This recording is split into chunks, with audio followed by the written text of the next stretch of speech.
네, 안녕하세요. 해커스 한국사 안지영입니다. 해커스 한국사 능력 검정 시험 심화편 진행 중입니다. 이제 조선시대 후반부로 넘어와서 지난번에 정치 파트를 좀 다뤘고요. 이제 경제 부분과 사회 부분 어떻게 변화가 있었는지 한번 살펴보도록 할 텐데, 조선시대 후반이 되면 가장 크게 변하는 거가 바로 경제하고 사회겠죠. 이게 이 조선 전기하고 너무 다르기 때문에 어쩌면 조선 전기 후기로 나누는 걸 수도 있고, 지금 우리가 임진왜란과 병자호란이라는 큰 전쟁을 굵직한 거를 겪고 나서 요거를 기준으로 조선 전기 후기를 지금 나누고 있어요. 왜냐면 그 이전과 이후의 모습이 너무 다르기 때문이고, 전반부에 중요하다고 생각했던 부분과 후반부에 중요하다고 생각하는 부분이 서로 다를 수밖에 없는 거죠. 시대도 변하고 우리 내부의 사정도 변하기 때문에 두루두루 영향을 받아서 경제적인 부분, 사회적인 부분, 그리고 뒤에 다룰 문화적인 부분에도 상당한 영향을 미치게 됩니다. 네, 조선시대 후반의 경제 부분 한번 볼게요. 경제. 사실 수취제도라고 하는 거 복잡하지만 자주 출제될 수밖에 없겠죠. 세금을 거둬들이는 제도인데 네, 조선시대 후반에 어떻게 바뀌는지 한번 보겠습니다. 영정법이라는 게 있어요. 전세를 토지에다가 내는 그 세금 있잖아요. 전세를 풍흉에 관계없이 사실 우리가 이전에는 공법이라고 해서 세종대왕이 만들었던 굉장히 복잡한 게 있었죠. 우리가 흉년이 들 수도 있고 이제 풍년이 들 수도 있는데 거기에 따라 가지고 또 나눠서 하고 땅의 어떤 비옥도에 따라서도 나눠서 받아야 된다. 사실 어찌 보면 굉장히 합리적으로 세금을 거둘 수 있는 방법인데 그렇게만 됐다면 정말 좋겠지만 어딜 가나 편법은 존재하고 너무 이제 대농장 대지주들이 많아지다 보니까 결국에는 이것도 제대로 진행이 되지 않게 되는 거죠.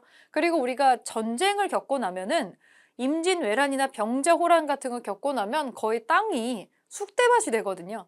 우리는 거의 농사로 유지하는 사람들이 되게 많은데 농토가 지금 다 짓밟혀서 다 불타버리고 농사를 지을 수 있는 온전한 땅 자체가 거의 남아있지 않게 된 거예요. 그리고 실제로 농사를 지어야 되는 남성분들이 많이 사망을 했기 때문에 이것도 굉장히 크리티컬 데미지로 작용을 하는 건데 너무 어려운 거죠. 이걸 합리적으로 걷는 수준의 문제가 아니라 그냥 농사 자체를 지을 땅이 거의 없고요.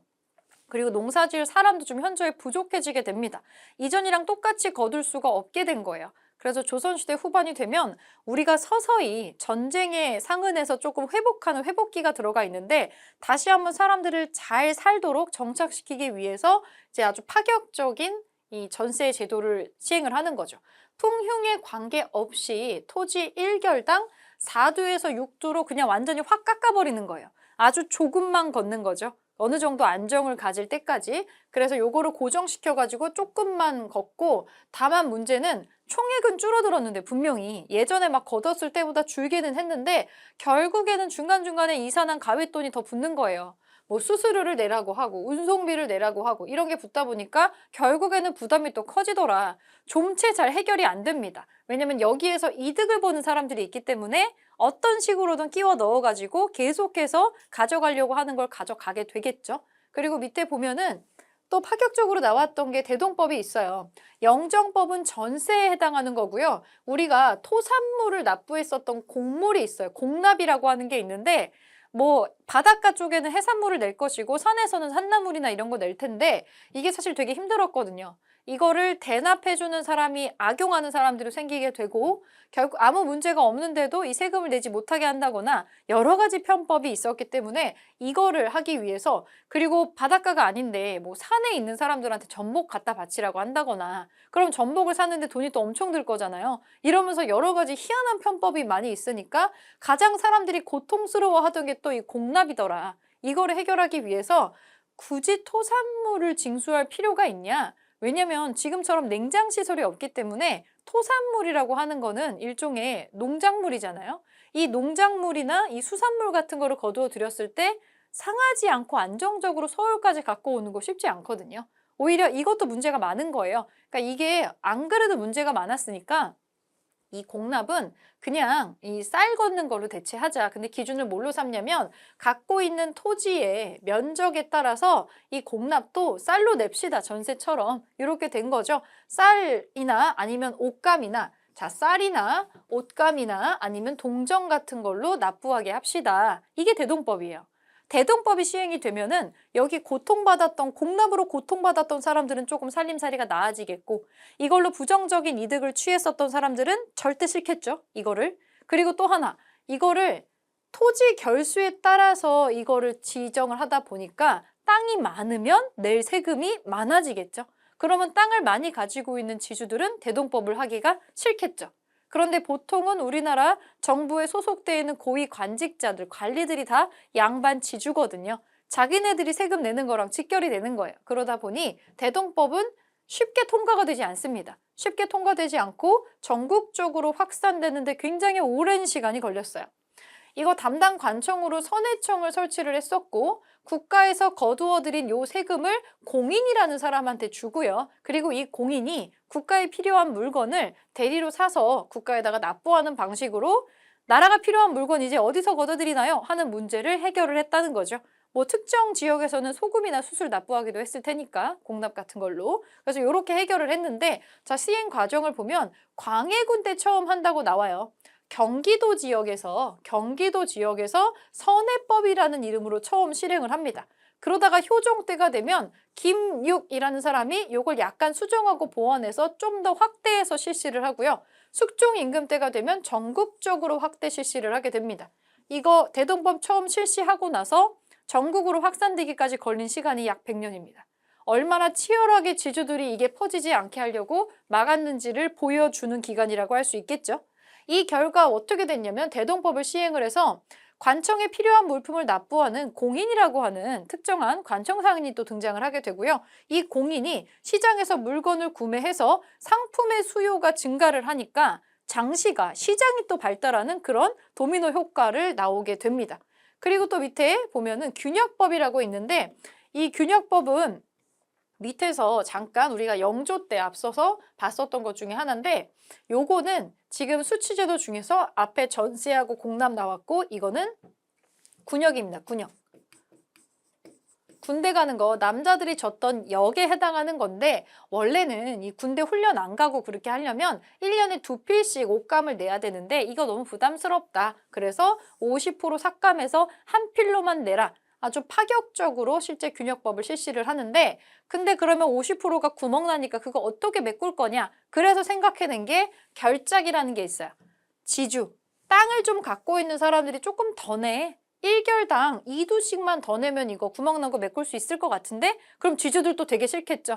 왜 나 땅 가지고 있다고 나한테 또 세금 내라고 하는 거야? 그래서 지주한테 세금을 물리려고 했고, 선무군관포라는 게 있어요. 일부 상류층한테, 근데 벼슬이 없는 상류층한테 선무군관이라는 명예직을 주고 군포 한 필씩 내라고 한 거예요. 1년에. 그냥 감투만 씌워주고 돈을 이제 내라고 한 거죠. 그리고 잡세가 있어요. 여러 가지 세금을 신설을 해서 구멍 난 걸 메꾸려고 했죠. 어장세, 염세 이런 거를 다 또 해가지고 국가 재정으로 귀속을 시키는 게 있었는데, 이 결과가 일시적으로는 지주 부담이 조금 증가하고 실제 농사 짓는 농민들의 부담이 조금 줄어드는 효과가 있었는데, 결국에 남의 땅에서 부쳐먹는 소장농들이 있잖아요. 이 소장농들은 지주가 하라는 대로 해야 돼요. 이 지주들이 자기가 내야 되는 결작을 소장농한테 전가를 시키면서 결국에는 농민 부담이 다시 커집니다. 어떻게 이렇게 좀 개선하려고 그러면 또 이렇게 나쁜 짓을 또 하고, 이게 지금 계속 반복되고 있는 모습을 보여주고 있는 거예요. 여러 가지 시도가 있었지만. 그리고 조선 후기의 경제 발달이 어떻게 되느냐면 농업 기술이 상당히 발전합니다. 조선 초기에 비해서.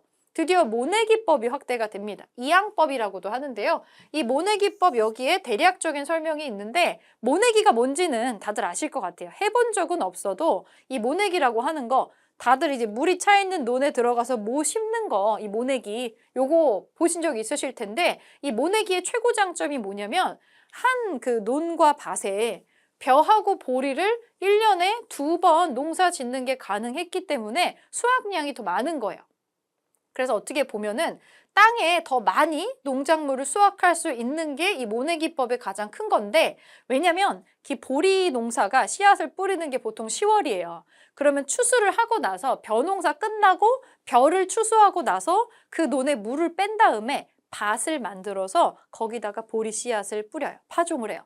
그러면 가을하고 겨울에 성장을 해서 언제 수확을 하냐면 그 다음 해에 5월 달에 수확을 합니다.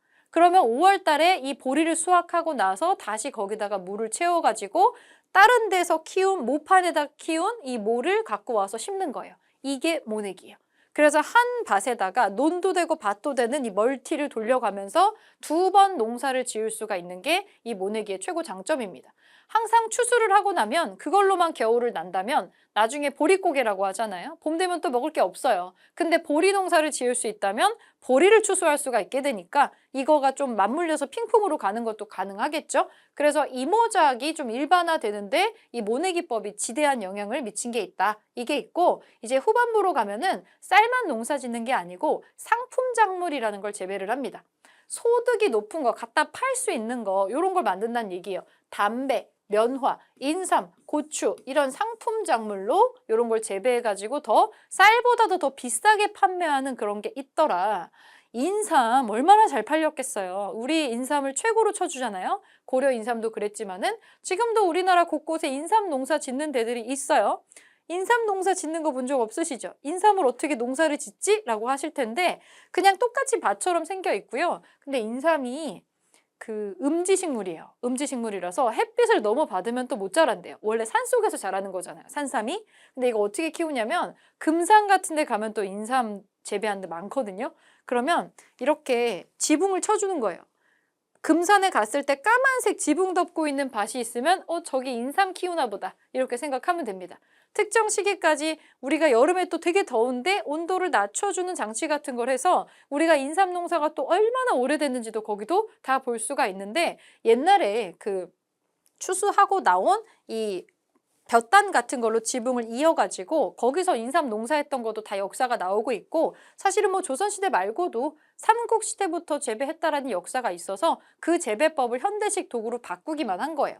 팔았을 때 혹은 수출했을 때 돈을 크게 벌 수 있는 상품 작물이라고 하는 거에 재배하는 거가 되게 늘어나고요. 그리고 구황작물이 드디어 우리나라 쪽으로 들어옵니다. 이 구황작물이 뭐냐면 얘네들은 좀 튼튼한 거예요. 기후의 영향을 춥고 덥고 하는 거에 금방 죽거나 하지 않는 거예요. 병충해에 조금 강하고. 요런 것들이 들어와서 좀 이제 우리가 흉년이 들거나 했을 때 먹고 살 수 있는 식량 역할을 톡톡히 해주더라. 대표적인 게 고구마랑 감자입니다. 요게 우리나라에 들어와서 재배가 되고요. 그리고 수공업도 발전을 합니다. 자, 민간의 수공업자들이 상인이나 공인이라고 하는 사람들로부터 물품을 주문받고 돈이랑 원료를 미리 받아서 제품을 생산하는 게 있어요. 이거를 선대제 수공업이라고 하는데 이게 조선시대 후반으로 조금 더 넘어가게 되면은 독자적으로 생산한 제품을 직접 판매하는 독립적인 수공업자들이 등장을 또 하게 돼요. 이 선대제 수공업은 요즘에 펀딩 같은 거 있잖아요. 주문 제작 같은 거. 그런 거랑 조금 유사한 형태라고 보면 되겠죠? 뭔가 상업을 중요시하는 방향으로 점점 경제가 발달하고 있네. 이런 거를 지금 볼 수가 있습니다. 경제 발달이 지금 되고 있고요. 그러면 광업이라고 하는 또 다른 파트의 경제 부분 한번 보겠습니다. 광산이죠, 광산. 민영광산이 증가를 해요. 옛날에는 국가가 이거를 맡아서 했다면 민간인이 돈과 사람을 쓸 수 있는 민간인이 광물을 채굴을 할 수 있게 허용을 해주는 거예요. 대신에 세금을 내게 하는 거죠. 이걸 다 국가가 할 수는 없으니까. 그래서 세금을 내게 해서 민간인도 광산 채굴할 수 있어. 이렇게 하는 설점수세제라고 하는 게 있어서 민간의 광산 개발이 조선시대 후반이 되면 허용이 됩니다. 그리고 자유롭게 채굴을 하는 거를 결국엔 오케이를 하거든요. 세금만 따박따박 잘 내라. 이렇게 해가지고 광산도 발전을 하게 되고요. 근데 허가 없이 몰래 채가는 사람들 많았대요. 이런 걸 잠채라고 하기도 하고 광산이 돈을 많이 벌 때 진짜 많이 벌고 단위가 굉장히 크단 말이에요. 이거 굉장히 산업 자체가. 그래서 광산을 경영하는 전문 경영인이 등장을 해요. 덕대라고 하는 광산의 전문 경영인이 등장을 합니다. 굉장히 특이한 사람들 출연을 지금 많이 하고 있죠.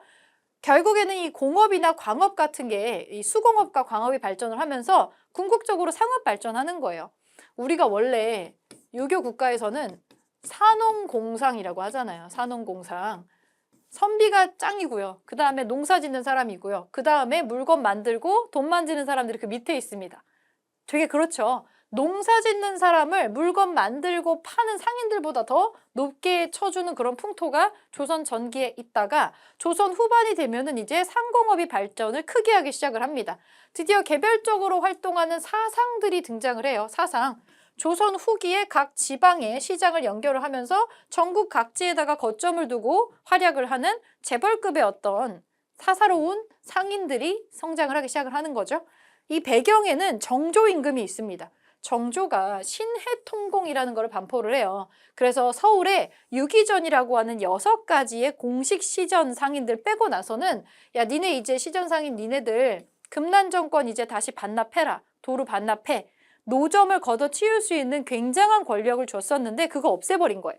누구나 원하면 장사할 수 있게 해. 금난 정권을 폐지하면서 사상들이 누구나 원하면 자유롭게 상업활동에 종사할 수 있는 베이스를 정조가 만들어준 거죠.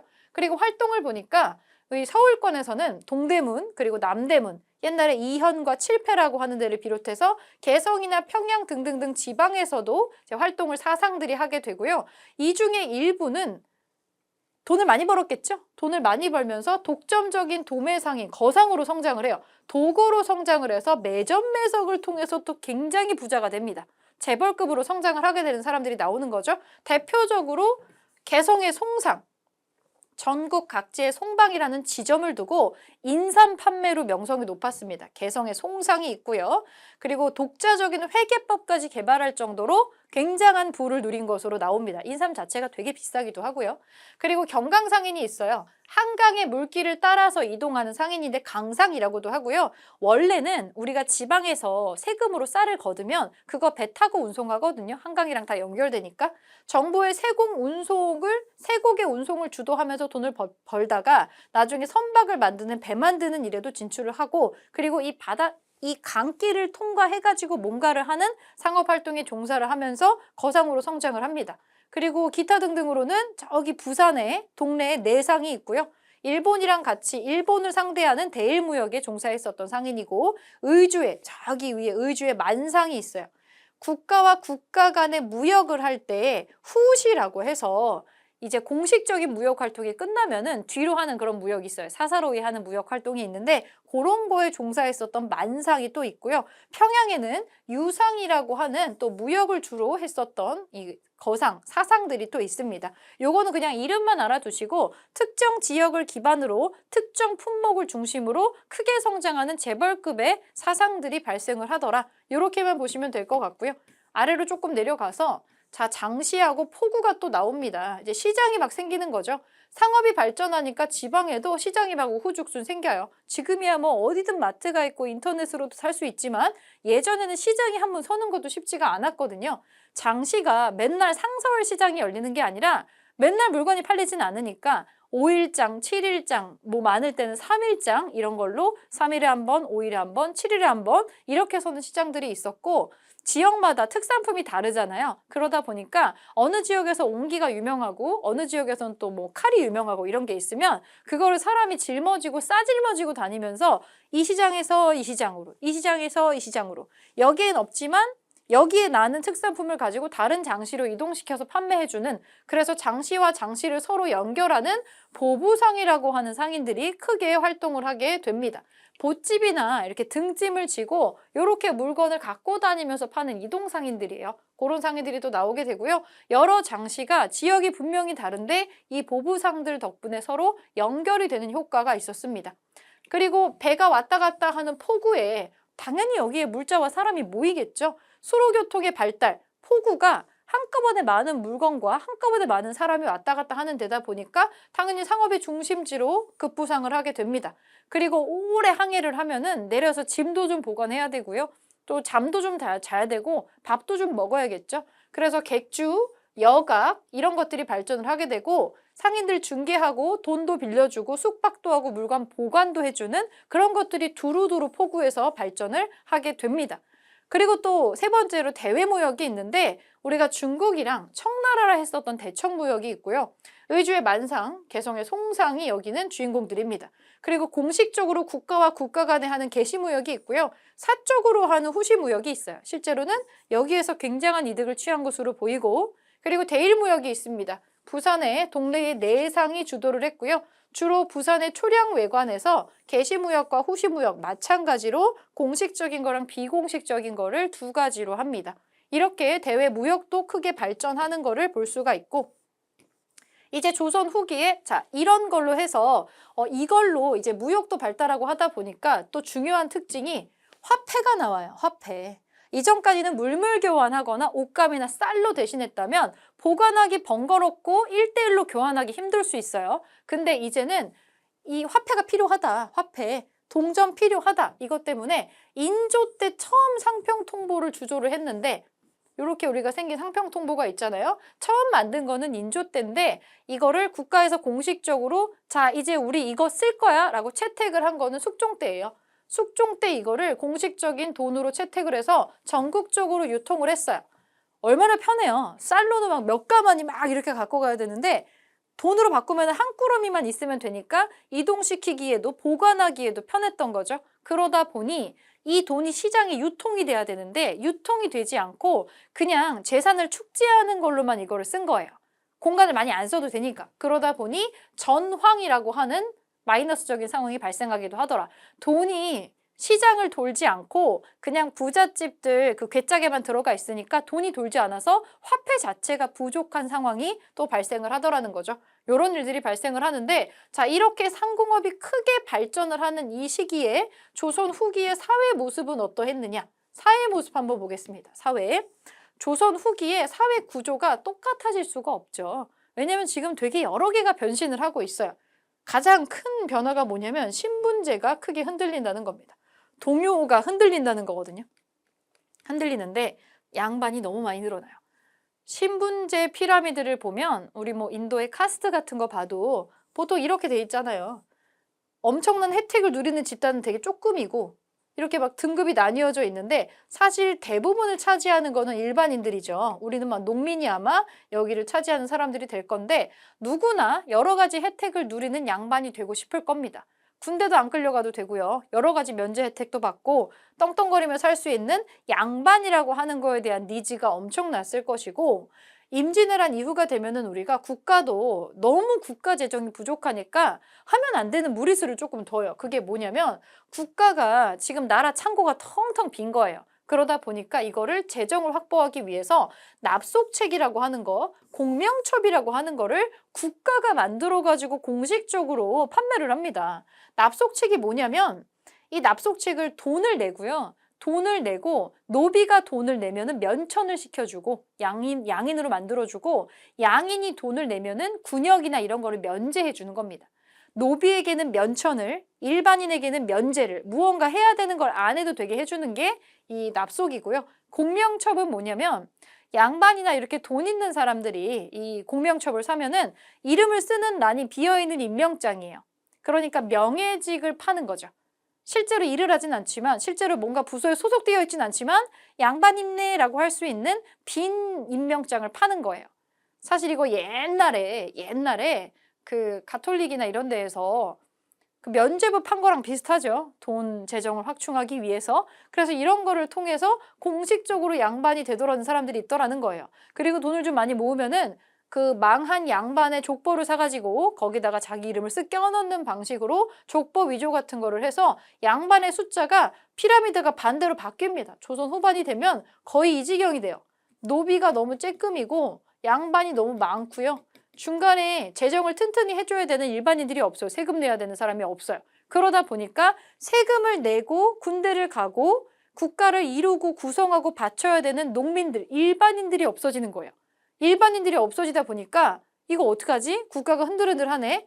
양민이 양반으로 신분 상승을 하고 숫자가 줄어들어서 국가 재정이 텅텅텅텅 비게 되니까 세금을 내는 양민층을 늘리기 위해서 노비 종모법이라는 거를 실시를 하고 공노비 해방이라는 거를 합니다. 공노비. 노비를 해방시켜가지고 평민을 만들어 주는 거예요. 얘네들이 세금 내고 군대 갈 수 있게. 이렇게 궁여지책으로 이런 거를 하는데 사실 이거는 근본적인 해결책이라고 보기는 좀 어려웠다라는 거죠. 이런 식으로 신분제도가 상당히 흔들리고 있는 게 조선시대 후반의 특징이다. 좀 봐주시고 중간에 낑겨 있는 신분층이 있잖아요. 중인들이라고 하는 사람들이 있는데 이 사람들도 신분 상승 운동합니다. 왜냐하면 중인들이 지금은 공부 되게 많이 해야 되고 이렇게 해야 되는 게 옛날엔 다 중인에 들어가 있어요. 양반보다 차별받지만 실제로 전문직에 종사하면서 돈도 벌고 공부도 많이 하고 일종의 명예도 얻었던 사람들인데 대표적으로 통역관 같은 사람들이 다 중인이고요. 중인이고 뭐 화가들도 중인이기도 하고 실제 전문 직종에 종사하는 사람들인데 이 사람들은 이제 울분이 좀 있는 거죠. 우리가 양반보다 못한 게 뭔데 왜 우리가 이렇게 차별을 받아야 되느냐. 승진에서도 맨날 누락되고 이런 것들 때문에 이 중인들의 신분 상승 운동이 있었는데 대표적인 중인 중에서 서얼이 있습니다. 서얼. 첩의 자식이죠. 첩자식, 첩의 자식. 자, 이 서얼들이 임진을 한 이후에 납속책이랑 공명첩을 통해서 스르륵 관직에 진출하는 사람들이 생기고요. 정조 때에는 원래 첩의 자식들은 문과시험 보지 못하게 했었는데 정조 때 이거를 허통을 해주죠. 얘네들도 문과시험 볼 수 있게 해. 그래서 제도를 완전히 정조가 바꿔주기 때문에 이덕무와 유득공, 박제가라고 하는 서얼들이 규장각에 딸려있는 검서청의 검서관으로 하급 관리로 이제 입성을 또 하게 됩니다. 그리고 단순하게 하급 관리에서 만족하지 않았기 때문에 우리도 청료직에 진출할 수 있게 해주세요 라고 하는 통청운동을 해서 문과에 응시할 수 있는 권리, 청료직에 진출할 수 있는 권리 이거를 둘 다 획득을 하게 됩니다. 고위공직자가 되는 길을 열었다라는 얘기예요. 그러면서 서얼들의 신분 상승이 좀 있었고요. 기술직에 종사하는 중인들도 여기에 자극을 받아가지고 야 뭐야? 쟤네 서자 애들 쟤네 저거 되네? 저게 되네? 우리도 한번 해볼까? 해가지고 했는데 신분 상승 추구는 했지만 일단 실패는 했고요. 기술직 중인들은 실패를 했고요. 외교적인 업무에 대체로 종사했었던 역관들은 이 사람들이 하는 일이 다 지금 외교관 역할이거든요. 그러면서 이제 돈도 벌고 외교도 하고 하다 보니까 보고 듣는 게 많은 거죠. 외래의 선진 문화 같은 거를 굉장히 적극적으로 수용을 하고 제일 먼저 만나다 보니까 거의 뭐 문화의 선구자적인 그런 역할을 또 하게 됩니다. 그리고 이들은 우리 돈도 있고 배울 만큼 배웠어요. 우리가 양반보다 못한 게 뭐야? 그러면서 스스로 우리들은 마음만큼은 양반이었기 때문에 양반들이 하는 문예 모임을 따라해요. 시사를 조직을 해서 이 사람들끼리 모여가지고 문예 활동을 해서 이 울분을 조금 달랬던 겁니다. 이런 활동들을 또 하고 있고요. 그리고 지방에 향리라는 사람들이 있어요. 그 지역의 유지들입니다. 오래 살았던 사람들이고 수령은 보통 외부 지역에서 오기 때문에 이 내부 업무 잘 할 수 없어요. 그래서 그 지역에 대대로 살았던 지방의 유력층, 유력 사족들이 와서 향리가 되어가지고 업무를 도와주는 건데 우리가 실제로 중요한 일 다 하는데 우리 되게 무시한다 이거죠. 그래서 향리들이 우리 처우도 좀 문제 있어요. 우리도 개선시켜 주세요 라고 하는 상소를 올립니다. 어떤 면에서 보면은 양반들의 기준에선 전부 다 하극상일 수 있는데 이제 신분제라고 하는 것 자체에 근본적인 물음표가 지금 뜨기 시작했다라고 하는 거 그런 게 지금 보이는 거죠. 자, 그러면 중앙에서 여러 가지 변화가 일어나는데 지방은 어땠냐는 거예요. 지방. 조선 후기의 향촌 질서라는 거를 보면은 양반들이 지배하는 지배력이 굉장히 약화됩니다. 양반이 경제력을 상실을 하고요. 몰락한 양반이 나오거든요. 이 몰락하는 양반을 잔반이라고 하는데 내려가는 거 잔반, 뭐 향반이라고 있어요. 시골로 완전히 내려가는 양반들이 있고 이 몰락 양반들이 생기게 되면서 권위가 상당히 약해집니다. 떵떵거리고 살지 못하게 되는 거죠. 그리고 분홍층이라고 하는 사람들이 있죠. 내가 신분은 별로지만 돈을 많이 벌어가지고 수령이랑 결탁을 해서 이제 조금 이제 신분을 세탁을 하는 사람들이 나오게 되고 자 분홍층이 지방 수령이랑 돈으로 결탁을 해서 지방에 원래 여기 보면 향회라는 게 있어요. 지방에 대대로 살았던 지역 유지들, 사족들이 있잖아요. 이런 사람들이 약간 지방자치기구처럼 만드는 건데 여기다 이름을 올리는 거죠. 양반도 아니고 사족도 아닌데 그러면서 이 향회를 장악하려고 돈으로 하는 부자 농민들이 등장을 하게 되고요. 그러다 보니까 이 부자 농민들이 있어요. 우리가 왜 지금도 대대로 부자인 진짜 찐 부자가 있고 갑자기 복권에 당첨이 됐다거나 갑자기 사업이 대박이 나가지고 부자가 된 우리가 왜 졸부라고 좀 이렇게 낮춰 부르는 사람들이 있잖아요. 신흥 부자들. 그런 것처럼 일종의 분홍층은 신흥 양반 세력이 된 거죠. 그러다 보니까 자 향촌을 운영하는 지방을 운영하는 방식을 둘러싸고 기존의 양반층이 있고요. 망하고 돈도 없고 근데 지위만 있는 양반들이 있고 분홍층을 비롯한 새로운 세력으로 구성된 새로운 신향이 있는데 이 둘이서 대립을 하면서 향전이라고 하는 내전 같은 게 발생을 하는 거죠. 꽤나 치명적으로 발생한 사건이 많이 있었고요. 이 신향들은 돈을 잘 씁니다. 수령한테 돈을 줘가면서 뇌물 주고 하면서 원하는 거를 획득하는 방식을 계속 쓰고 있고 향촌 사회를 돈으로 장악을 해요. 근데 올드 양반들은, 구향들은 어쩔 수가 없잖아요. 돈은 없으니까. 그래서 마을 단위에서 이 향촌 내에서 원래 작은 애들이 대대로 여기에 터잡고 살았다는 걸 강조하면서 뭔가를 하려고 액션을 취하게 됩니다. 그 결과로 수령이나 향리들은 세력이 되게 세져요. 그러면서 이렇게 어렵게 향안의 이름을 올리고 향회를 장악했다면 내가 쏟아부은 돈만큼 걷어들이려고 하지 않겠어요? 그러면서 점점점 농민에 대한 수탈이 이중삼중으로 강화가 되고 그러면서 되게 이 향회라고 하는 거에 본연의 목적도 없어지고 수령들의 어떤 자문기구로 전락하고 권위도 떨어지고 부정부패를 일삼게 되는 거예요. 전반적으로 조선시대 후반에 중앙이던 향촌이던 되게 지금 불안정하고 흔들흔들하는 모습을 많이 볼 수가 있습니다. 그래서 조선시대 후반에 나오는 변화들이 대체로 이런 것들이 있는데 여러분들이 여기서 봐줘야 되는 거는 뭐냐면 자, 조선시대 후반이 되면 경제 부분, 사회 부분 굉장히 많은 변천을 겪게 돼요. 근데 우리가 급속도로 변화를 하게 되면서 세도 정치 시기도 맞이하게 되면서 좀 안 좋은 일이 겹겹이 벌어지게 돼요. 그리고 우리 국가가 최고로 약해져 있을 때 새로운 사람들이나 새로운 문물이나 안 좋은 생각을 품고 있는 제국주의 국가 같은 것들이 주변에 알짱알짱하게 되면서 결국에는 나중에 일제강점기라는 식민 통치를 또 당하게 되는 게 있는 거죠. 자, 지금 경제하고 사회적인 부분이 이렇게 바뀌면은 여기에 또 연결해서 우리가 꼭 기억해 줘야 되는 게 문화 파트가 있어요. 이 경제하고 사회적인 부분이랑 뗄래야 뗄 수가 없는 부분이 있는데 이제 다음 시간에는 조선 후기의 문화가 어떤 식으로 발달을 하고 발전을 했는지 어떻게 변천을 했는지를 정리를 해보겠습니다.